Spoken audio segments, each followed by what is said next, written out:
Hello friend, welcome back to Study Wire YouTube channel. तो यार इस लेक्चर में हम कुल मिलाकर बात करने वाले हैं सीईटी का जो एमपी के स्टूडेंटों पर प्रभाव पड़ेगा उस चीज़ पे, ठीक है। और उसको हम समझेंगे एक कंपैरिजन के माध्यम से, जिसमें एसएससी के स्टूडेंट, बैंक के, आरआरबी के और एमपी के स्टूडेंट, जहाँ पर आपको कहाँ कहाँ प्रॉब्लम हो सकती है, किन चीज़ों पर आपको सुधार करनी होगी, ठीक है। तो यार इस लेक्चर अगर आप यहाँ तक आए हैं तो इसे अंत तक जरूर देखिए। आपको यहाँ से सारी चीज़ें समझ में आ जाएगी कि हमें क्या करना चाहिए, क्या नहीं करना चाहिए, क्योंकि अगर हम ये सारा गणित समझ गए तो हमें चीज़ें समझ में आ जाएगी कि क्या हमारे साथ हो रहा है और क्या हमारे साथ गलत हो रहा है। क्योंकि अभी अगर हमने आवाज़ उठा ली तो हम ये बोल सकते हैं कि सारी चीज़ें सही हो सकती है, सीईटी नहीं आएगा, जो पीईबी है उसी के द्वारा हमारा एग्ज़ाम कंडक्ट कराया जा सकता है, क्योंकि पहले से ही हमारे पास एक ढांचा है जो कि एग्ज़ाम अभी तक कंडक्ट कराते आया है, तो आगे भी कंडक्ट करा सकता है, जिसमें यार एक एमपी का मॉडरेट लेवल होता है, वही पेपर आएगा। परंतु कहीं ना कहीं अगर इन तीनों के साथ एमपी को भी शामिल कर लेते हैं, कहने का मतलब कि एसएससी, बैंक, आरआरबी के साथ अगर एमपी के एग्जामों को कंबाइन कर दिया जाता है सीईटी के पहले पेपर के लिए, तो कहीं ना कहीं बहुत ज़्यादा प्रॉब्लम में आ जाएंगे एमपी के स्टूडेंट। क्योंकि आप खुद जानते हैं, जिस भी स्कूल से आप पढ़े हुए हैं, ठीक है, जहाँ पे भी आपका स्कूलिंग हुआ है, आप खुद अपने स्कूल का, अपने आसपास के स्टूडेंटों का लेवल जानते हैं यार कि उनका लेवल कितना है, ठीक है। और वहीं पर अगर कोई सेंट्रल स्कूल से पढ़ा है या फिर हम ऐसा बोल सकते हैं कि केवी से पढ़ा है, तो इस प्रकार के अगर स्कूलों से जो बच्चा पढ़ता है तो यार उनका लेवल एक अलग होता है, और जो अगर एमपी बोर्ड से पढ़ रखा है तो उसका लेवल अलग होता है। तो कहीं ना कहीं यहाँ एक भेदभाव जैसी चीज़ें आ जाएगी यार कि अगर सीईटी का पेपर हुआ तो कहीं ना कहीं जो एमपी बोर्ड के स्टूडेंट है और जो सामान्य ग्रेजुएशन कर रखा है, जिसने कि बीए, बीकॉम या फिर बीएससी वगैरह कर रखा है, उन लोगों को कहीं ना कहीं बहुत अधिक प्रॉब्लम हो रही होगी, ठीक है। तो हम वो सारी चीज़ों को समझेंगे और इसका समाधान एक ही यार कि अभी आवाज़ उठाना, पर पहले ये चीज़ समझ लो कि यार हमें दिक्कत कहाँ कहाँ है, हमारे एमपी का लेवल कितना डाउन है या कितना हाई है, कौन सी चीज़ें हमारे यहाँ आती है, कौन सी नहीं आती है।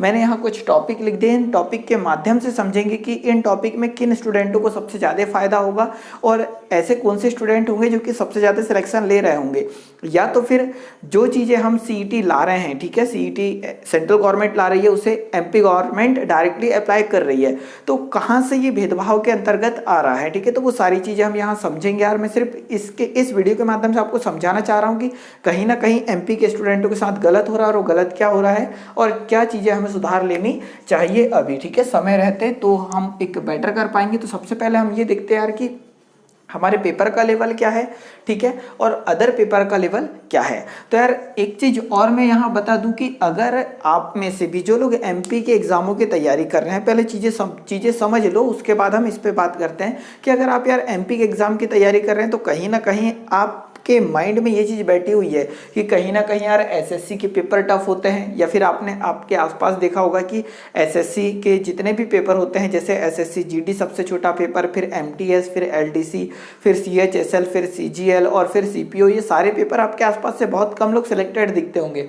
वहीं पर बैंक की अगर बात करें तो इसके लिए इंग्लिश बहुत अच्छी चाहिए होती, तो ये मान सकते हैं कि यार अगर जो एमपी बोर्ड का बच्चा है तो बहुत कम ही क्वालिफाई कर पाता है, ठीक है।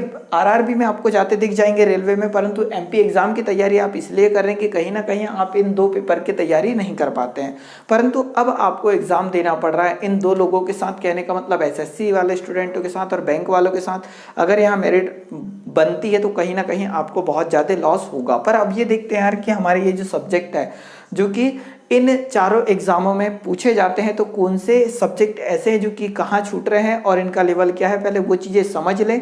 तो उसके अनुसार यदि आप यार एमपी के स्टूडेंट हैं और एमपी के एग्जाम की ही अभी तक तैयारी कर रहे हैं, तो कहीं ना कहीं कितना आपको लेवल बढ़ाने की जरूरत पड़ेगी, हम उन चीज़ों पर बात यहाँ करेंगे।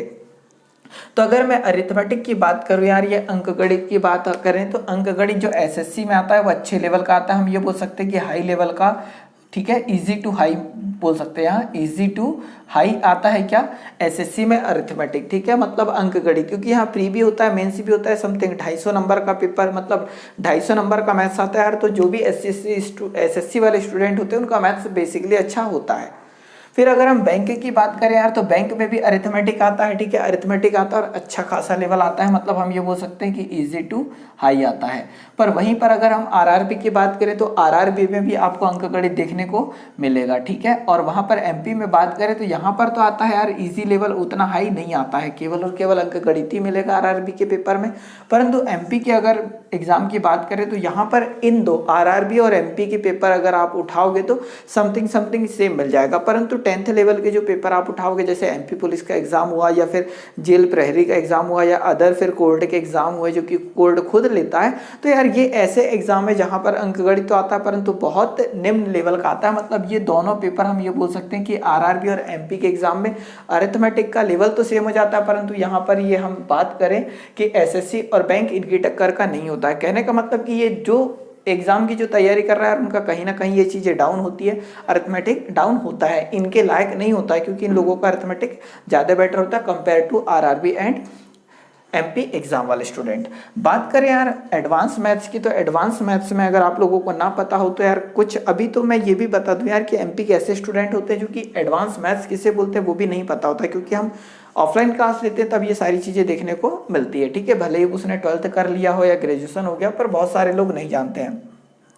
तो एडवांस मैथ्स यार इसमें आता है, मतलब एसएससी के पेपर में आता है और हम ये बोल सकते हैं कि अच्छे खासा लेवल आता है, ठीक है। एडवांस मैथ्स यहाँ पर आ रहा है। परंतु यार बैंक के एग्जामों को तो यार एडवांस मैथ्स देखने को ही नहीं मिलता, मतलब कोई एडवांस मैथ्स का वहाँ कोई पोर्शन नहीं है, मतलब नहीं आता है। आरआरबी की बात करें तो यहाँ पर भी एडवांस मैथ्स का कोई रोल कॉल नहीं है, ठीक है, मतलब नहीं आता है। थोड़े बहुत क्षेत्रफल वगैरह एरिया वगैरह आ जाते हैं, उसके अलावा और कुछ नहीं आता है। और एमपी के एग्जाम की बात करें तो बहुत बेसिक आता है यार यहाँ पर, ठीक है, बहुत बेसिक सा हम ये बोल सकते हैं कि एडवांस मैथ्स आता है। इतना बेसिक कि हम ये बोल सकते हैं कि सामान्य जैसे रूल होते हैं वो डायरेक्ट के डायरेक्ट रूल उठा के दे देते हैं, या फिर इनमें अगर आएंगे भी तो इतना कम लेवल आएगा कि जिन्हें कभी नहीं पढ़ रखा होगा वो भी एमपी के एग्जाम में एडवांस मैथ्स कर जाते हैं, ठीक है। बात आती है यार डीआई की, तो डीआई तो एमपी के एग्जाम में आता है पर क्या आता है, इजी आता है, ठीक है। बैंक के पेपर सॉरी एसएससी के पेपर में आता है, डीआई पर क्या आता है, इजी आता है। पर वहीं बैंक के पेपर की बात करें तो यार इसमें तो अच्छा खासा लेवल आता है, हाई लेवल आता है। तो यार इन लोगों का तो डीआई बहुत पहले से ही बेस्ट है, ठीक है। आरआरबी की बात करें तो यहाँ पर आता तो यार पर इजी लेवल आता है, और यहाँ पर भी अगर हम बात करें तो आता है, पर कौन सा लेवल आता है, इजी लेवल आता है एमपी के पेपर में। बात आती है यार रीजनिंग की कि रीजनिंग का क्या होगा, और ये हम सारा टिक मार्क कर रहे हैं तो इसका कहीं ना कहीं फाइनली कंक्लूजन निकल के आ पा रहा होगा अब तक। तो रीजनिंग की अगर बात करें तो यार रीजनिंग तो यहाँ एसएससी में भी आता है, पर आप खुद जानते हैं कितना ईजी आता है कि मैक्सिमम स्टूडेंट 50 आउट ऑफ 50 ला लेते हैं।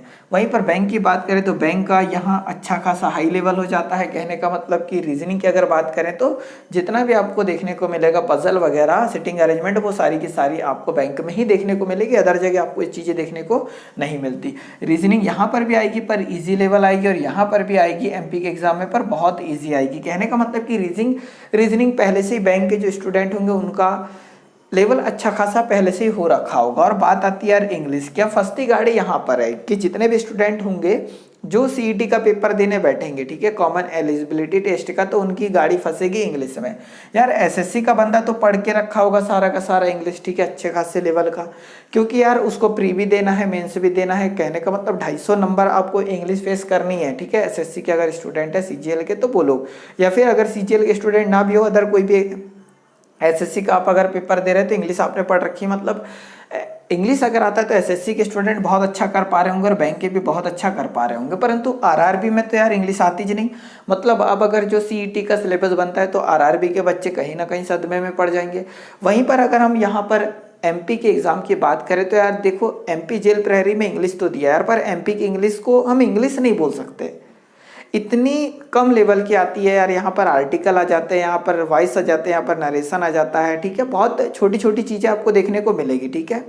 कंजक्शन और प्रीपोजिशन भी अगर आप देखोगे ना एमपी के एग्जाम के, तो ये है कि यार आप अगर ग्रामर नहीं भी पढ़ रखी है और आपको इंग्लिश थोड़ी बहुत आती है तो भी आप एमपी के एग्जाम कर सकते हैं। मतलब इंग्लिश आती है पर बहुत ईजी आती है। परंतु वहीं पर अब मैं एमपी पुलिस की बात करूँ यार, ठीक है, एमपी पुलिस की अगर हम बात करें तो एमपी पुलिस में तो यार इंग्लिश आती नहीं। मतलब जब एमपी पुलिस में 13-14 लाख बच्चे जो बैठते हैं यार, तो वो लोग क्या करेंगे अगर इंग्लिश सीईटी के पेपर में आ गया तो, ठीक है।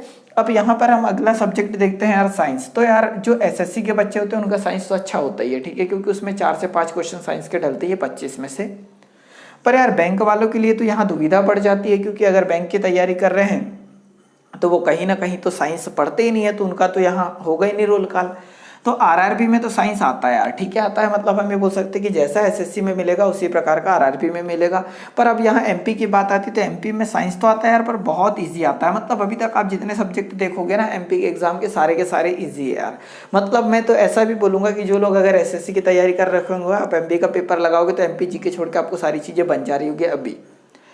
अगला हम करंट अफेयर की बात करें यार, तो एसएससी में भी करंट अफेयर आता है, मतलब 2-3 क्वेश्चन आते हैं, पर हम ये बोल सकते हैं कि नॉर्मली बन जाएंगे। पर बैंकिंग वालों का करंट अफेयर तो बहुत अच्छा होता है, कहने का मतलब अच्छे लेवल भी आता है बैंकिंग करंट अफेयर और करंट अफेयर अलग से, तो यार इनका बहुत बेटर होता है। मैक्सिमम ये लोग इन्हीं पे फोकस करते हैं। पर यहीं आरआरबी की बात करें तो यार अभी अगर पिछले बार के पेपर आप उठाओगे तो यहाँ पर करंट अफेयर आया है, बट इजी आया है। किसमें? तो आरआरबी के पेपरों में। और एमपी में भी करंट अफेयर यहाँ पर आता है, पर हम ये बोल सकते हैं कि इजी आता होगा।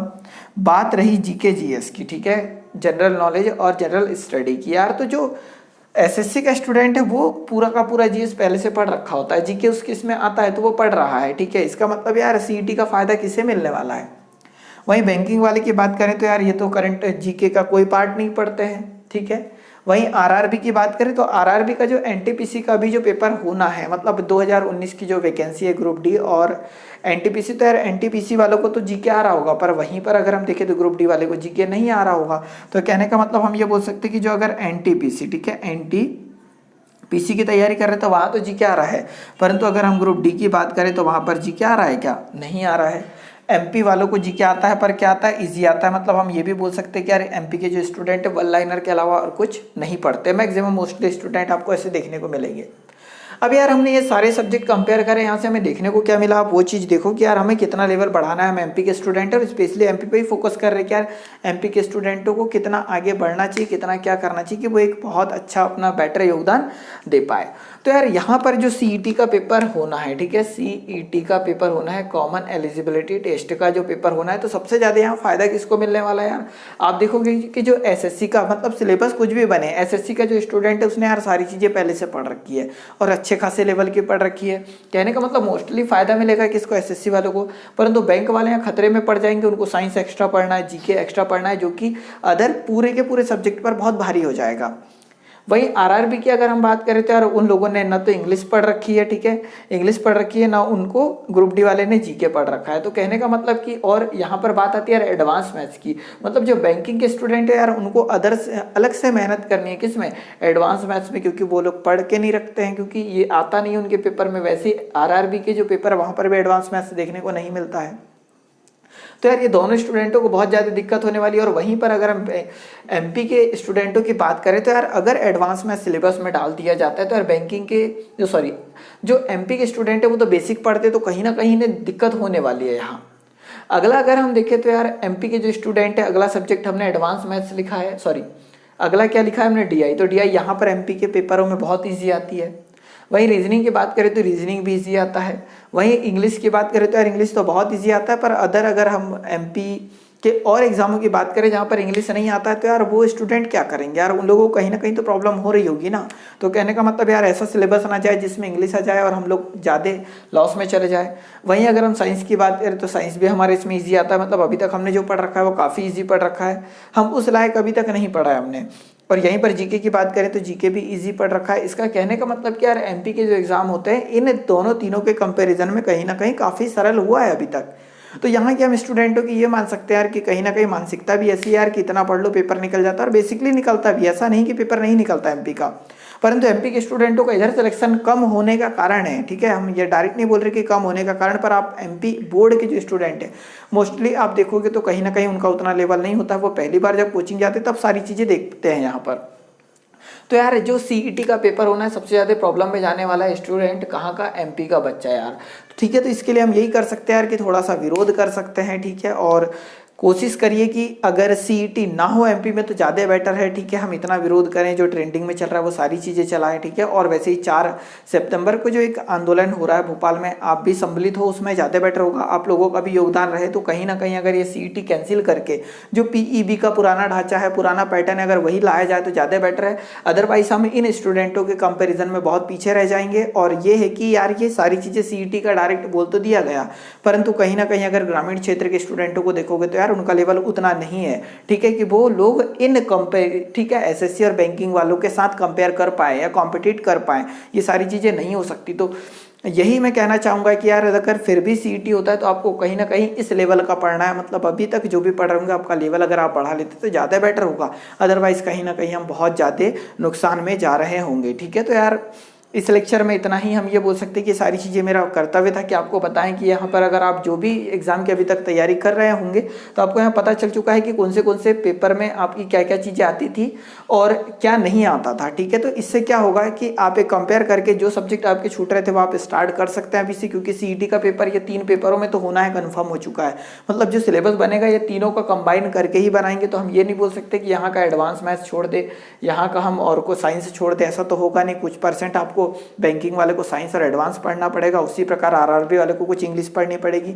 पर मोस्टली यहाँ पर एसएससी वाला बंदा फायदा उठा जा रहा होगा और एमपी वाला बंदा दिक्कत में आ रहा होगा। तो कोशिश करें कि इन अगर सीईटी आता है तो इनके कंपैरिजन में आप भी पढ़ाई करें, ठीक है। तो यार जो भी आपकी क्वेरी है या फिर जो भी आपकी प्रॉब्लम है आप कमेंट्स बॉक्स में कमेंट कर सकते हैं, ठीक है। तो जो जितनी भी प्रॉब्लम है हम आने वाले लेक्चरों में डिस्कस करेंगे कि यार हम क्या कर सकते हैं कि हमारा लेवल बढ़े, ठीक है। बाकी अगले लेक्चर मुलाकात होगी। जय हिंद, जय भारत।